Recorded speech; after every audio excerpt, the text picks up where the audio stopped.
전미예수님, 오늘은 연중제 22주간 수요일입니다. 성부와 성자와 성령의 이름으로.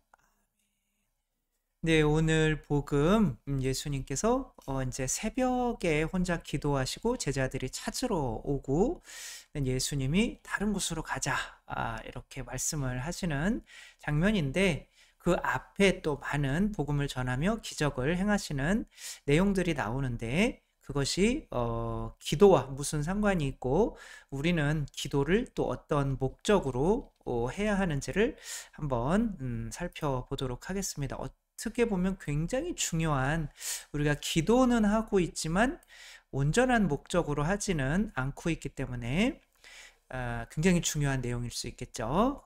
예수님께서 회당을 떠나 이제 시몬의 집으로 가셨고, 여기는 시몬 베드로죠. 시몬의 장모가 심한 열에 시달리고 있는데 사람들이 그를 위해 청하죠. 시몬의 장모가 직접 청한 건 아니겠지만 아무튼 예수님께서는 그래도 당신을 위해서 봉사하는 시몬을 위해서 그 장모에게 은혜를 베푸시는 거죠. 그랬더니 그 부인도 이제 시중을 들기 시작하죠.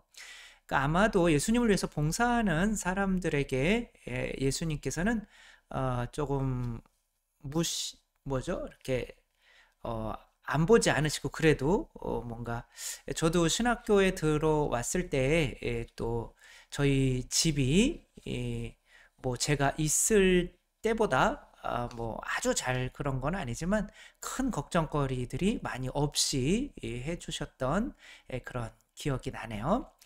그 다음에 이제 해질 무렵에는 이제 시간이 지났죠. 갖가지 질병을 앓는 사람들을 고쳐주시고, 또 마귀들도 이제 쫓아내셨는데, 그 마귀들은 당신은 하느님의 아드님이십니다, 이거는 사실 영광을 드리는 거죠. 근데 예수님께서는 그런 영광을 받기를 원하지 않으시죠. 정말 어떤 사람이 뭐 살인을 저지르고 나서 저 신부님 진짜 훌륭한 분이에요, 그러면은 저 신부님이 그럼 그런 영향을 미쳤나? 라고 하죠. 그래서 주님께 드리는 찬미는 그 사람이 의인일 때에야 좋은 거지, 악인이나 이런 사람들의 찬미나 이런 것들은 좋은 게 아닌데, 자칫 우리들이 또 신자들에게나 또 우리 주위 사람들에게 내가 봉사한 것에 대해서 어떤 영광을 그 사람이 어떠한 사람인지에 상관없이 무조건 받으려고 하는 이제 그런 것들도 있죠. 이제 날이 새자 시간이 계속 빨리빨리 지나죠. 예수님께서는 밖으로 나가셔서 외딴 곳으로 기도하는 곳이죠. 그렇죠? 산이랑 똑같은 곳이죠. 군중은 예수님을 찾아다니다 그분께서 계시는 곳까지 가서 자기들을 떠나지 말아 주십사고 붙들었다. 는 이건 뭐예요? 이제 어, 우리 본당 신자들이 저를 이제 붙잡게 된다. 지금은 한 세 분 정도는 좀 붙잡지 않을까 이제 그러는데, 아직까지는 이제 많은 분들이 또 다른 신부님이 오시면 더 잘하시겠지, 이제 그런 상황인 거죠. 그렇게 신자들의 마음을 사로잡기가 사실은 쉽지 않고, 그만큼 뭐 제가 신자들을 위해서 목숨을 그렇게 내놓을 정도로 열심히 또 하는 것도 아니고, 이제 그렇기 때문에 이제 그런 모든 이들이 이렇게 붙잡을 때는 이제 떠나야 될 때인 거죠. 그런데 자칫 또 그런 영광에 치우쳐가지고 거기에 이제 머물게 될 수가 있는데, 예수님께서는 기도를 들으셨고 그 기도의 효과가 이거죠.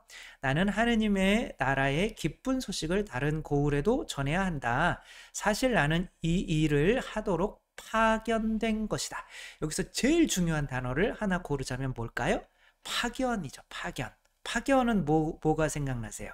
우리가 기도하는 가장 기도 중에 기도인 미사가 생각나죠. 그렇죠? 미사는 이제 메테레에서 시작하는 건데, 영화가 아니라 미션인 거죠. 사명, 파견. 그래서 미사는 파견이란 뜻인 거죠. 그러니까 가장 큰 기도의 어떤 제목이 뭐냐면 파견인 거죠. 그러니까 우리는 파견받기 위해서 기도한다는 것을 절대로 잊어서는 안 되죠. 며칠 전에 이제 김하종 신부님 안나의 집 교회에서 김하종 신부님을 이제 만나서 이제 가끔 만나서 대화를 하는데 제가 가난한 사람들과 정말 함께 있을 시간이 별로 없더라고요. 그래서 저도 저기 가서 봉사 좀 해봐야겠다. 그래서 한 2번 정도 영성관에 있을 때 몇 년 전에 이제 봉사를 하고 어, 집어쳤어요. 너무 힘들더라고요. 그리고 여러 가지 이유가 있더라고요. 이렇게 처음에 봉사를 막 하다가 보면은 뭔가 내가 이제 신부인 척은 안 하죠. 근데 내가 신부인데 좀 알아줬으면 좋겠다. 이제 그런 생각을 자꾸 없애려고는 하는데 이제 그 봉사하시는 분들의 이제 또 오래된 베테랑들이 있어요. 이제 그분들은 뭔가 이렇게 줄 서가지고 막 음식도 담고 막 하잖아요. 근데 그분들은 굉장히 숙달이 됐잖아요. 그러니까 약간 좀 무시하는 이거 왜 이렇게 빨리빨리 못해? 막 그렇게 또 그분들은 딱 정해진 자리가 있고 또 뭐 거기에서 또 약간 이상하게 자기 영광을 좀 추구하려고 하는 그런 모습들이 보이게 되더라고요. 그래서 그냥 그냥 설거지만 막 하고 이제 그런 쪽으로 하기도 하고 이제 봉사를 하다가 힘들어 하시는 분들의 이야기를 들어보면 그런 게 대부분이에요. 그러니까 봉사하는 사람들한테 스트레스를 받는 거예요.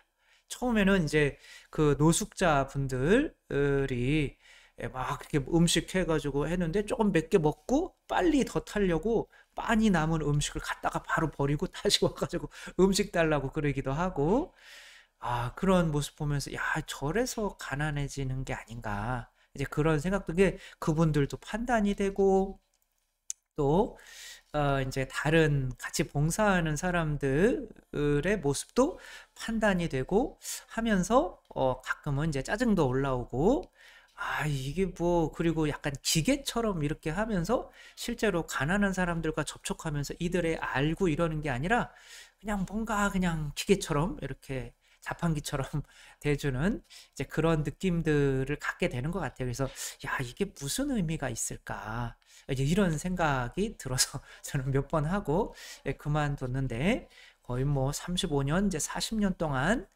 이 일을 계속 하시는 김하종 신부님은 그런 거를 맨날 당하시잖아요. 그때도 갔더니 이제 노숙자 분들이 서로 싸우다가 말리니까 주먹으로 이렇게 쳐가지고 이제 한 대 맞으셨다고 그러는데 그런 일은 이제 비일비재하게 일어나죠. 손을 물리기도 하시고. 근데 이제 그런 외적인 아픔보다 야, 내가 저렇게 몇 년 동안 밥을 줬던 분들이 나를 때리고 나를 물고 하는 그게 너무 가슴 아프다는 거예요. 근데 이분이 항상 얘기할 때는 봉사할 때 나는 행복합니다. 이렇게 이야기를 한단 말이에요.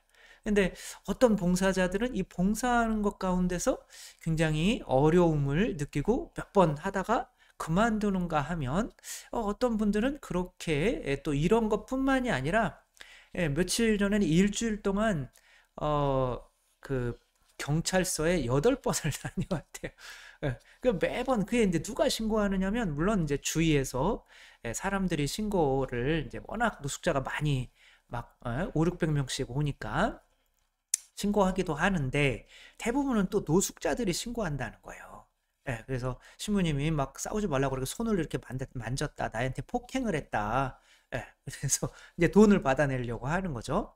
근데 이제 뭐 그런 거로 또 매일 경찰서에 가다시피 하고 또 뭐 막 어떤 직원이 또 잘못된 직원이 있으면 요즘에 막 노동법이 장난 아니잖아요. 그렇죠? 그런 거를 이용해서 계속 소송을 걸면서 이제 신부님을 힘들게 하고 보니까 정말 지옥 같은 삶인데 또 뭔가 나는 봉사할 때 그래도 행복합니다. 그러니까 매일매일 떠나고 싶은 마음이 있지만 또 매일매일 이렇게 봉사하는 것에서 즐거움을 찾는 모습을 보면서 이게 기도가 아니면 안 되는 거다. 그런 생각을 갖게 되죠.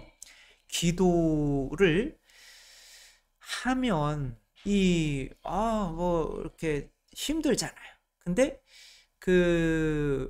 이 기도를 하면 어떤 느낌이 드느냐면 내가 파견받는 거죠. 그러니까 내가 파견받지 않으면 힘든 거죠. 그건 저는 저 나름대로 선택해서 여기 가서 봉사를 해야지, 이것은 하느님께서 저를 파견하신 게 아니잖아요. 그러니까 내가 그 봉사하는 사람들 안에서 영광을 찾으려고 하고 있는 거죠. 그러니까 힘든 거죠.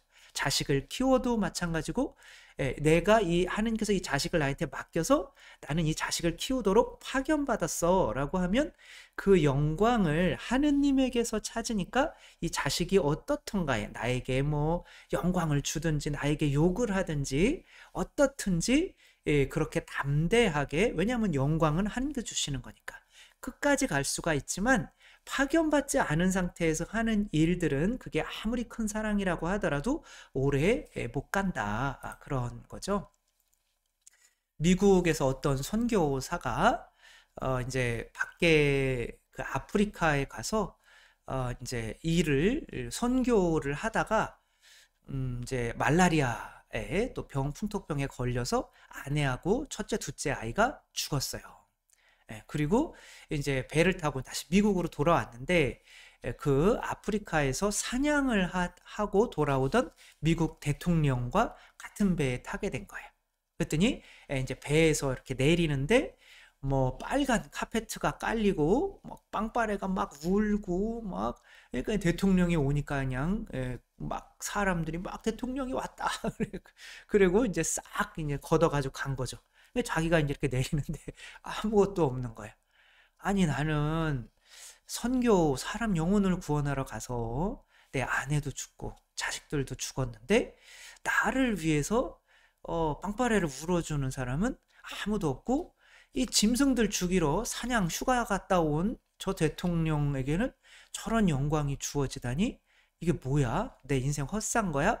이렇게 할 때 갑자기 하느님의 음성이 들렸다고 해요. 내 아들아, 내가 아직 고향에 돌아온 것이 아니다.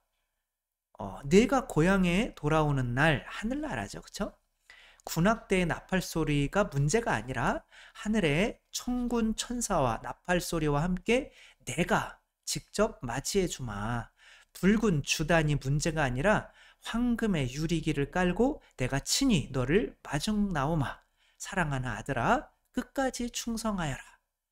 그래가지고 다시 이 배를 타고 다시 아프리카로 돌아갔다. 뭐 진짜 있었던 일인지는 모르겠지만 이런 예화가 전해져요. 그래서 이게 힘이 떨어지는 것은 바로 파견받지 못해서다. 그러니까 우리가 미사가 바로 파견이라는 이유는, 미사를 해서 성체를 영해서 내가 힘이 나 기뻐 그런 것이 아니라, 이 미사라는 것 자체가 하느님께서 나에게 살과 피를 내어주시는 거잖아요. 그만큼 우리가 마지막 때에 이런 영광을 받게 되겠구나. 하느님께서 당신의 살과 피를 내어주시겠구나. 그리고 이만큼 사랑하시는 분이 하느님 나라에서 나를 기다리시고 서로 이웃을 사랑하고 영혼을 구원하라는 것으로 나를 파견하시는구나. 그래서 미사가 중요한 거는, 미사는 퇴장 곡이 사실은 없어요. 왜냐하면 그렇게 성체를 영하고 바로 파견하는 거예요. 그래서 전례상으로 퇴장 성가라는 건 없어요. 퇴장이라는 건 없어요. 퇴장이라는 말 자체가 이미 좋은 게 다 끝났다는 거잖아요. 근데 미사는 아까 이 선교사가 들었던 그 음성을 듣고, 그렇구나. 내가 하느님 나라의 영광을 위해서 오늘도 이웃을, 내 가족을 사랑하기 위해서 파견받는 거예요. 오늘은 어떻게 하면 그 예수님을 기쁘게 해드려서 하느님께 영광을 드릴까? 이게 기도, 이제 미사뿐만이 아니라 모든 기도의 목적이 되게 되는 거죠.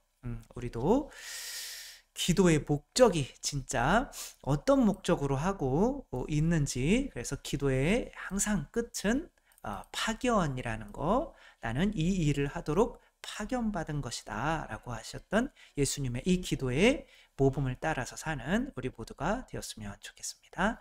성부와 성자와 성령의 이름으로 아멘. 감사합니다. 사랑합니다.